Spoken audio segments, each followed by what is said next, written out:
ओम नमः शिवाय। जय भोलेनाथ। आप सभी का हमारे ज्ञान सवेरा यूट्यूब चैनल पर हार्दिक स्वागत है।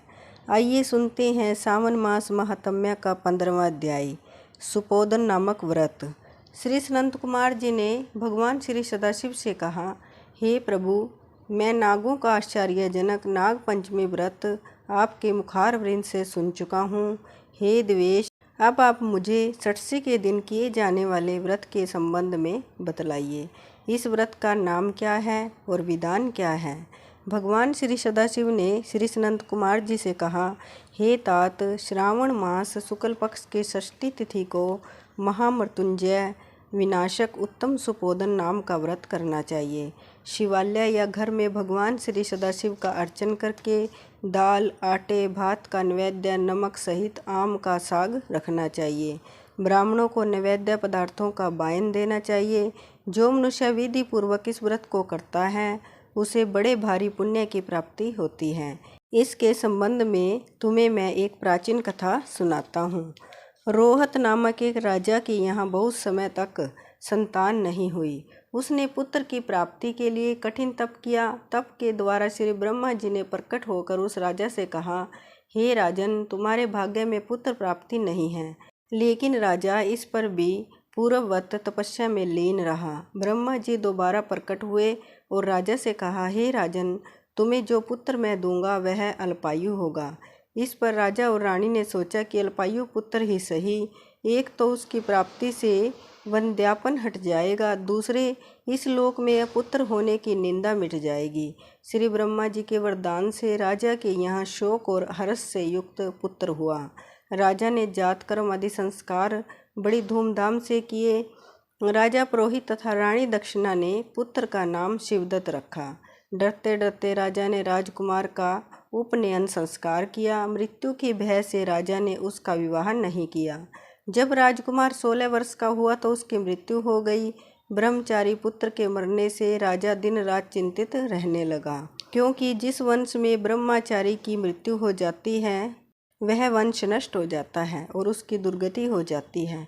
सनंत कुमार जी ने भगवान श्री सदाशिव से पूछा, हे देवादिदेव, हे जगन्नाथ, क्या इसका कोई उपाय नहीं है? यदि है तो मुझे बतलाइए। भगवान श्री सदाशिव बोले, हे तात, मृतक स्नातक या ब्रह्मचारी आदि हो तो अर्क विधि से विवाह संयोग करके पेड़ तथा ब्रह्मचारी को मिलाकर देश, काल, गोत्र तथा नाम को कहना चाहिए और यह कहना चाहिए कि मैं मरे ब्रह्मचारी की शांति के लिए नैसर्गिक व्रत करता हूँ। पहले सोने से आबुद्धयिक कर अग्नि स्थापन तथा अघारावाज्य, संज्ञक आदि आहुति देनी चाहिए। व्याहृतियों में हवन करके व्रत के अनुष्ठान के लिए फल पाने के लिए व्रत कर्मा को अग्नि तथा विष्णु देव का घी से हवन करना चाहिए। सविष्ट कृत हवन करके अवशिष्ट होम समाप्त करना चाहिए। देश काल का विचार करके हवन के पश्चात कहना चाहिए कि मैं अर्क विवाह करूँगा।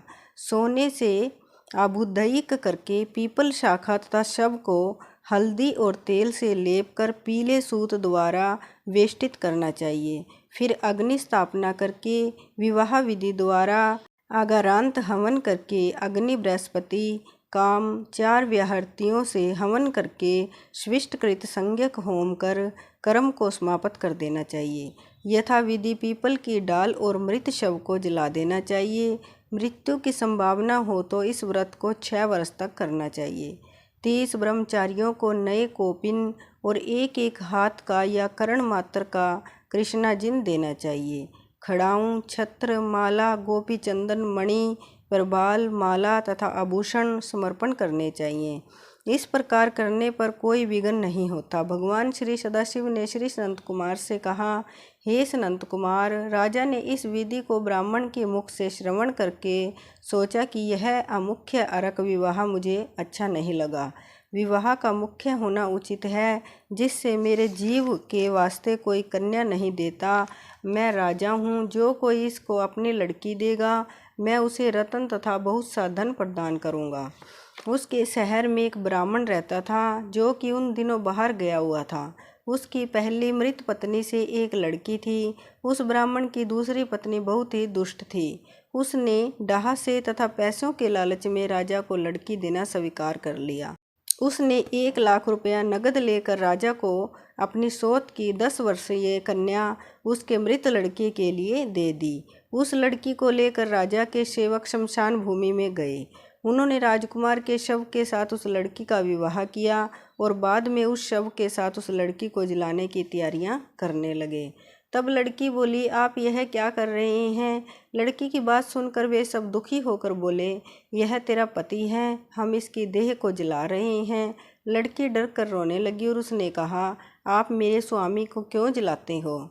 मैं इसे जलाने नहीं दूंगी। आप सब लोग यहाँ से जा सकते हैं, मैं तो यहीं इसके पास ही रहूंगी और जब यह उठेंगे इनके साथ ही जाऊंगी।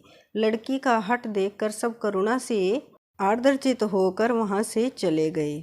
उस समय बड़े बूढ़ों ने कहा, घोर कष्ट है, हम किसी का भविष्य तो नहीं जान सकते। यह लड़की बेचारी अपनी सौतेली माँ के द्वारा बेची गई है। इसके तो भगवान रक्षक हैं। हमें मरे हुए राजकुमार और इस कन्या को हरगिज नहीं जलाना चाहिए और यहाँ से चले जाना चाहिए। इसके बाद सब लोग अपने घरों को वापस लौट गए। अब वह छोटी सी लड़की, जो कि कुछ भी नहीं समझती थी, शव के पास अकेली बैठी हुई रोने लगी और बार बार भगवान श्री सदाशिव तथा भगवती पार्वती को याद करने लगी। उधर दया सागर भगवान सदाशिव तथा भगवती पार्वती भी बार बार उसको याद करने लगी और नंदी पर सवार हो तेजी के साथ उस बालिका के पास पहुँचे। बालिका ने जब भगवान श्री सदाशिव और भगवती पार्वती को देखा तो वह अपने स्थान पर से उठी और उन्हें प्रणाम किया। उसे भगवान तथा भगवती के आने से बहुत संतोष हुआ।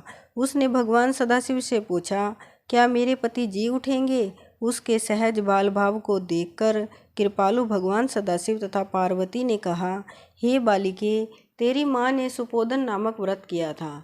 तेल तथा जल लेकर उसके फल को संकल्प करके तू अपने पति को दे दे तथा मरे हुए पति से कह, मेरी माँ ने जो सुपोधन नाम का व्रत किया था उसके प्रभाव से मेरा पति पुनः जीवित हो जाए। बालिका ने भगवान सदाशिव तथा भगवती पार्वती के आदेशानुसार वैसा ही किया। शिवदत्त तुरंत उठकर बैठ गया। भगवान सदाशिव तथा भगवती पार्वती उस बालिका को व्रत करने का आदेश देकर अंतर्ध्यान हो गए। श्री सदाशिव और भगवती पार्वती के जाने के बाद शिवदत्त ने उस कन्या से पूछा, तुम कौन हो और मैं किस प्रकार यहाँ आया हूँ? बालिका ने शिवदत्त को सारी कथा सुना दी। इसी प्रकार रात बीत गई। प्रातःकाल नदी के तट पर स्नान करने के लिए आए हुए लोगों ने वापस लौटाकर राजा से जाकर कहा, महाराज, आपका पुत्र तथा पुत्रवधू नदी के किनारे पर बैठे हैं। राजा सारा हाल सुनकर अत्यंत प्रसन्न होकर गाजे बाजे के साथ नदी के तट पर गया। जनता ने प्रसन्न होकर राजा की स्तुति की। राजा ने पुत्रवधू की प्रशंसा की और कहा, आप लोग मेरी स्तुति क्यों कर रहे हैं? मैं तो एक मंदबुद्धि अधम जीव हूँ। मेरी यह पुत्रवधू सुभागा और धन्य है। इसके संजीव पुण्य से राजकुमार जी उठा है। राजा ने फिर उत्तम ब्राह्मणों को दान दिया और अर्चन किया। उसने मेरे बालक को नगर के बाहर जाकर पुनः जीवित हो जाने पर नगर में प्रवेश करने के निमित्त ब्राह्मणों के कहने के अनुसार विधान से शांति की। हे सनंत कुमार, मैंने तुम्हें सुपोधन नामक व्रत के संबंध में बतलाया है। मनुष्य को चाहिए कि इसको 5 वर्ष करने के पश्चात उद्यापन करे। भगवान श्री सदाशिव तथा भगवती पार्वती का प्रतिदिन अर्चन करके चरु तथा आम के पत्तों द्वारा प्रातःकाल हवन करना चाहिए। पूर्व विधान से व्रत में नैवेद्य तथा वायन देना चाहिए। इस प्रकार व्रत करने से मनुष्य को चिरायु पुत्र की प्राप्ति होती है और अंत में वह शिवलोक को जाता है। बोलिए शिव शंकर भगवान की जय।